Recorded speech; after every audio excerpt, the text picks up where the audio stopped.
मुस्तफा साहब, नॉर्मली जब भी इलेक्शंस होते हैं लॉ एंड ऑर्डर की सिचुएशन कराची में कुछ ज्यादा बेहतर नहीं होती, लेकिन NA 248 और 250 में एक तरफ PTI, दूसरी तरफ पीपल्स पार्टी ने आपके खिलाफ बाकायदा इल्जाम लगाया कि MQM ने जो वहां से उनके उम्मीदवार लड़ रहे हैं उनको मारा पीटा है, ऑफिसेस पर हमले हुए हैं, FIR भी दर्ज हो चुकी हैं। अभी सईद गनी साहब से कुछ देर पहले मेरी बात हो रही थी, वो कह रहे थे सबसे बड़ी वजह उसकी ये है कि MQM के लोग टूटकर पीपल्स पार्टी के पास आ रहे हैं और आप लोग बौखला गए हैं। तो खुदा ना खास्ता कराची एक दफा फिर तशद्दुद की तरफ जो कि दूर चला गया था, ऐसा तो नहीं होगा कि हमें इन इलेक्शंस में दोबारा पुरतशद्दुद चीजें देखने को मिले?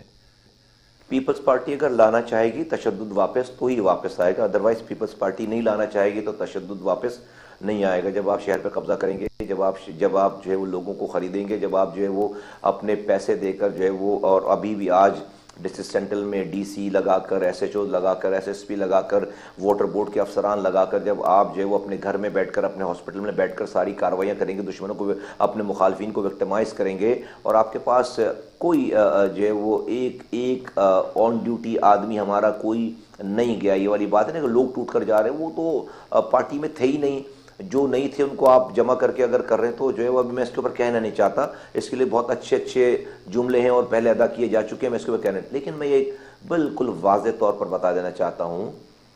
कि पीपल्स पार्टी जैसी बदकिस्मत जमात और कोई हो नहीं सकती। वो क्यों कह रहा हूँ, हम सिंध की पार्टी हैं, यहाँ पर अर्बन सेंटर में हमारा रसूख है, इनकी पार्टी के चेयरमैन को बनना है वज़ीर आज़म, वो पूरे पाकिस्तान में जाकर एक एक सीट की भीख मांगते फिर रहे हैं। हमारे पास यहाँ पर मैंडेट था और दोबारा भी होगा,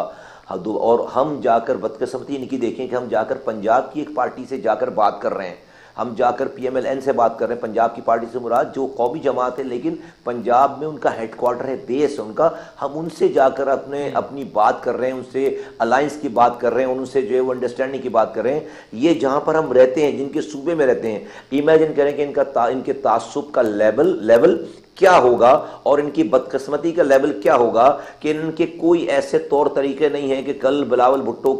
को वज़ीर आज़म का वोट देने के लिए ये हमसे ऐसे बर्ताव करते कि हम इनके साथ खड़े होते और हम बनवाते वज़ीर। इससे पहले इनकी पार्टी के जितने लोग वज़ीर आज़म बने उनको हमारे दरवाज़ों पे आकर हमारे वोटों की भीख मांगनी पड़ी है, दोबारा इनको वोटों की भीख मांगनी पड़ेगी, लेकिन शायद उस वक्त तक बहुत देर हो चुकी होगी। इसलिए जो कुछ ये शहर में अपने गुंडों के जरिए ये कर रहे हैं, करवा रहे हैं, वो कराची अब इतना लावारिस नहीं हो गया। ये बर्दाश्त की एक हद है, लिमिट है, अगर ये उस लिमिट को क्रॉस करेंगे तो जो है वो लोग फिर आजाद हैं अपने फैसले।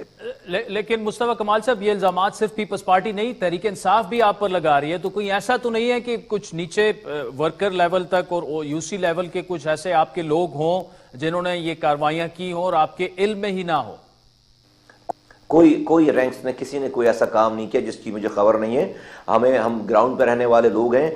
इनकी तरह जो है वो रातों में 10 बजे के बाद जो है हमारा स्विच ऑफ नहीं हो जाता, कोई हमारे हैप्पी आवर्स नहीं शुरू हो जाते, बिल्कुल होश हवास में रहने वाले लोग हैं, दिन और रात, सुबह शाम। कोई हमारे किसी आदमी ने गलत, इनके लोग गलत काम कर रहे हैं, हथियार लेकर डालों पे और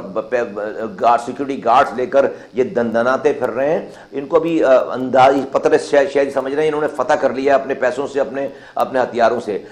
इनको सिर्फ ये बताना चाहता हूं कि भाई आप इलेक्शन लड़िए, अपने काम बताइए, अपने कारनामे बताइए, आप इलाके फतह करने के चक्कर में ना रहें, इस चक्कर में ना रहें कि ये यहाँ पे अभी 8-7 सालों से हमने लोगों को एक पत्थर नहीं मारने दिया, तो आप भी जो कुछ कर लेंगे, कब्जा कर लेंगे, तो हम आपको जो इसी तरह से जो आएंगे जी, आइए दरवाजे खोल देंगे अपने कि आइए जी हमारे घरों पर, हमारी गलियों पर कब्जा करें। ऐसा नहीं होगा। दूसरी बात ये कि इनके पास जब ये इनको लग रहा था कि भाई MQM तो शायद पता नहीं रिटेलिएट करे ना करे पब्लिकली, MQM इतनी मुतहरिक हो गई है, MQM इतनी जो है वो बड़े बड़े प्रोग्राम्स कर रही है, MQM जो लोगों के अंदर पेनिट्रेट कर गई है, MQM का आखिरी लेगेसी काम की हमारे पास है। 15 सालों में इन्होंने आज बिलावल भुट्टो जरदारी साहब लाहौर में खड़े होकर ये नहीं कह सकते कि वो लाहौर को कराची जैसा बना देंगे जलसे में, लोग पिंडाल को आग लगा देंगे जलसे का को, क्योंकि अगर लाहौर को कराची जैसा बना दिया तो कराची में रोजाना गटर में गिरकर बच्चे मर रहे हैं, कराची में गटर का ढक्कन नहीं लगा सके। दुनिया चांद पर جا رہی ہے اور یہ گٹر کا ڈھکن نہیں لگا سکے. بلاول بھٹو خود کہتے ہیں تقریر میں کہ میرے گھر پہ بھی بلاول ہاؤس پہ بھی جو ہے ٹینکر کا پانی آتا ہے. شرم آنی چاہیے اس والی بات پہ کہ 15 سال سے جس کا وزیر اعلیٰ اس سے پوچھو تو کہ ٹینکر کا پانی اگر آ رہا ہے تو یہ پانی میرے نلکوں میں کیوں نہیں آ رہا. اس کا مطلب ہے کہ کوئی پانی چوری کر کے بیچ رہا ہے نا آپ کے. تو ان کے پاس کچھ بھی نہیں ہے بتانے کے لیے. یہ پریشان بیسیکلی یہ ہو گئے. ان کو لگا تھا کہ کوئی رجسٹ نہیں کرے گا, یہ ہتھیاروں پہ یہ جو ہے الیکشن چرا لیں گے. پہلے دن سے یہ کہہ رہے ہیں کہ ہم الیکشن جیتنے لڑنے نہیں, ہم الیکشن خریدنے کے لیے آئے. اب کوئی بکنے کے لیے یہاں پر تیار ہے نہیں. ہم انشاءاللہ تعالی یہ 8 فروری کو صفائی کریں. کل ویسے ان کو میسج مل گیا ہے, باغ جنہ کا جلسہ جو ہے بہت سارے لوگوں کے جو ہے وہ تعزیے ٹھنڈے کرنے کے لیے کافی ہے.